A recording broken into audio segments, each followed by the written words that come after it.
But first, breaking news. There will be a new election in North Carolina's disputed 9th congressional district. The State Board of Elections unanimously voting on it today after the apparent winner of the race, Republican Mark Harris, said that a new election is the only way to move forward. The question now, where do we go from here? We don't know when a new election will be held. The new election date will be voted on by the State Board of Elections. When asked if he would run again, Harris's wife saying simply, "We'll think about it."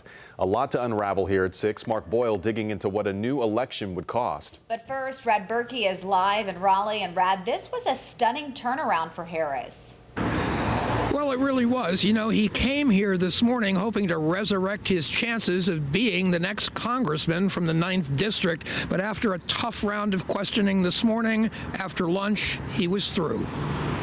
It's become clear to me that the public's confidence in the 9th district seat general election has been undermined to an extent that a new election is warranted. With that, Mark Harris ended his testimony and possibly any hope of taking the 9th district seat in Congress. Dr. Harris, can you say why you want to do this now? The board then called a halt to the hearing and voted unanimously to order a new election. Say aye. Aye. I believe it's a unanimous vote. The answer to why now may have come during the morning testimony, where Harris said he ignored repeated verbal and email warnings from his son John that a political operative named McCready was possibly running an illegal absentee ballot operation in Bladen County. Harris himself hired Dallas, and his campaign funded the Dallas operation. So why did he ignore his son's warning? I knew John had never been down to Bladen County. I knew John had never met other people down there. And so, again, in weighing it out, I did not consider John's to be a warning. But board member Jeff Carmen saw it differently and spared no words. So I guess the question I just have to ask that I did not want to ask, you just wanted to win.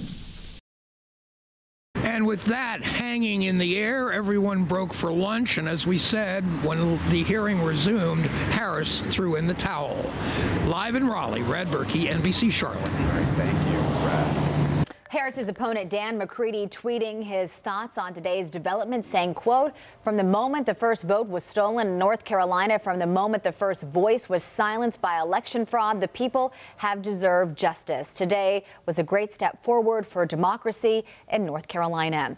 NBC Charlotte's Mark Boyle picks up our live team coverage at 6. And Mark, you've been on the phone with our local director of elections. How much is all of this going to cost to redo?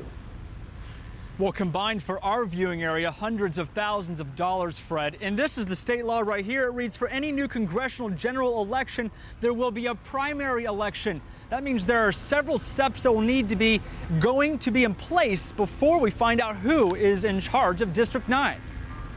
Mark Harris and Dan McCready could again go head-to-head in the race for District 9.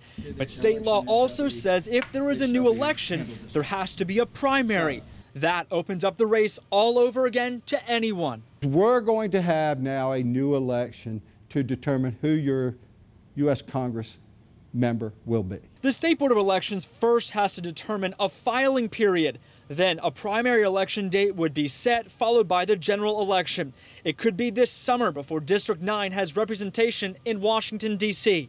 The director of elections here in Mecklenburg County says the unanimous vote calling for a new election should send a message. This state board wants to fix this problem and make sure everything's good. And that speaks volumes, if you ask me.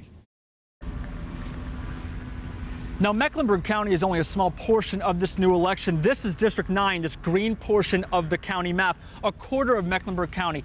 It's going to cost $150,000 for a new election here in Meck County. In Union County, the cost is well over $300,000. From reporting live in Charlotte, I'm Mark Boyle for NBC Charlotte. It is a huge undertaking, Mark. Thank you. And of course, we'll continue to follow every twist and turn to this story. When we aren't on air, you can always find the latest updates on our website, WCNC.com.